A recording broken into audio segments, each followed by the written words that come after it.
A middle management professional with more than 15 years of experience recently reached out to me and said that Anand, I'm getting fired. They are asking me to leave. I worked in this company for over 15 years in the same company and I was so loyal, but now they are not considering anything in terms of my tenure with the company, with the kind of commitment I have, but they're just simply asking me to leave. See, first of all, let's not bring in loyalty into this corporate discussion, right? It is about an employee and an organization. Where is loyalty coming from? Let's not become emotional about it. Even though we are emotional about working in the same company for so many years, let us first talk about what exactly went wrong. Let us pinpoint the problem statement. So I asked him, tell me what went wrong. So he told me, Anand, for several years, I got good learning opportunity. I also got different type of roles. I also got some on-site opportunities. So everything was working fine.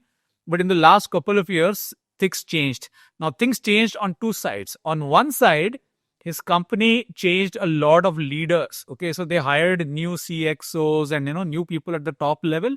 And also on the personal side of this person, certain things did not go well. So his parents were not well and his attention was diverted. So when new leaders came in, his performance was not at the peak. And in the last 2 years, his performance dropped because he was more focusing on his family. And he told me that with new people, it is becoming now difficult for me to really prove that why I am here in this company for so many years, how attached or how loyal I am, and what kind of a commitment do I have. I told him, see, all these are softer aspects. They are looking at the last 2 years of your work, because the senior people with whom you had that rapport or with whom you had that equation, they have already left the company.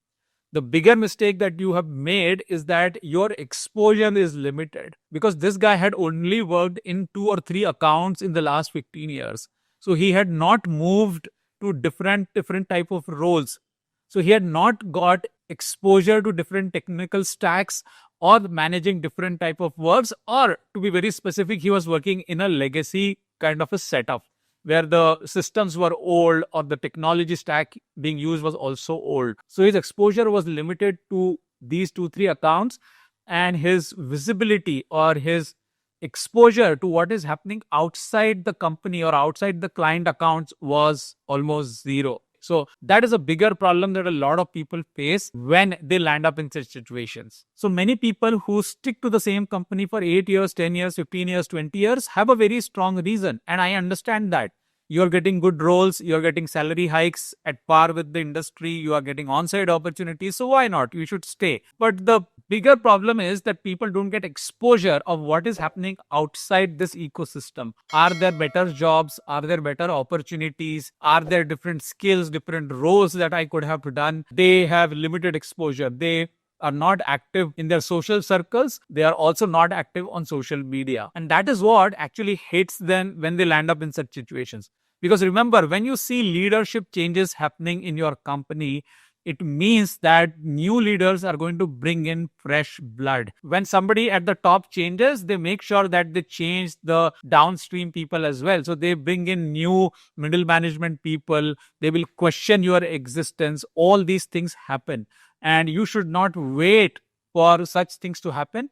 As soon as you see that a lot of leaders are changing, and especially the leaders on top of you are changing, that's a big alert for you. Okay, become agile, become proactive. Okay, understand their style of working, understand their agenda, understand what is of value to them, and align with them. Okay, if you don't align, you will have to look for other opportunities. Now, if you're working in a really big company, you should also look for better exposure in terms of working for different accounts in different roles and understanding what is the latest tech stack out there, and get exposed to them. Even if you are not into a AI or a cloud role, at least go and associate with the COE or the practice of the service organizations and understand what are they doing. Go and contribute. Okay, just sitting idle and being happy in your legacy world or in a role which is of a lot of comfort is not going to help you at all. One fine day when the shock will come, you will have to move out. So if you don't do it by choice, it will happen by force. So because this gentleman did not have any exposure, he had to take a lot of time to take certain actions.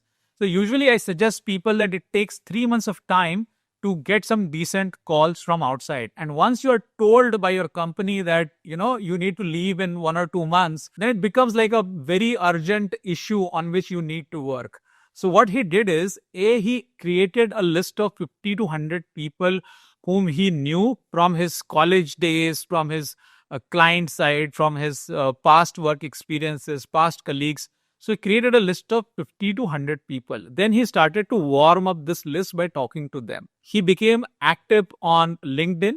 Then he started to add those people. He started to see in his industry, in his skill set, in his type of role.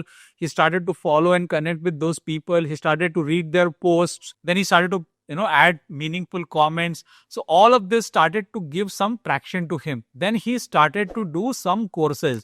So he did some basic courses on AI and cloud, which made him look like somebody who is interested in learning the latest and the greatest technology. Even if it was not directly applicable to his work, he still did those courses. Then he started to attend certain industry events. He walked into some forums where there were project management forums or tech events where people were competing on certain coding contests, etc. So even if he was not actively participating in those coding events, he was present in those locations and talking to people. So networking is all about making new contacts and then making deep contacts with those people. Then he also made sure that he created a very focused resume based on the jobs that he wanted to target. And then once his resume was finalized, he used the same content on LinkedIn, same content on Naukri, same content on Indeed.com. So his profile was in sync in all the platforms. It was not haphazard. And then he started to apply, which means he started to apply for jobs as well as he started to reach out to recruiters on LinkedIn, and otherwise he started to call certain consultants. So he got a list of consultants and then he used to pick up the phone and call these people. So he did a lot of outreach as well as he started to write on LinkedIn, which gave him some inbound. So all of these things over the next 3 to 4 months then actually got him some traction. And in parallel, he also prepared for interviews, which is a very important step, because if you are in the same company for 10-15 years and if you have not given any interviews, it will take you certain time to prepare as well, because high chances that initially you will fail some interviews and then you will have to prepare better. So he did all of this rigor and then eventually he landed a job. So moral of the story, it is not wrong to work in the same company for many years, but if you are not getting external exposure, if you don't have an idea of where is the market going, then you may have a problem. It is not about loyalty or any emotion. It is about transaction. At the end of the day, company keeps rewarding you when you are performing better and they will penalize you when you don't perform. So that is what happened with this guy. But we need to be a little selfish and ask ourselves, what is in it for me? Why should I stay in this company for so long? Is there any better opportunity out there? And do I really know what is happening in the world outside my company and outside my account? So it is better that we wake up before it is too late. All right. I hope you understand what I'm trying to say. Let me know what you think about it in comments. If you are new to the channel, please subscribe. And if you like the video, hit the like and the hype button. And before you log off, share this video in your WhatsApp groups. I'll see you in another video soon. Take care and bye for now.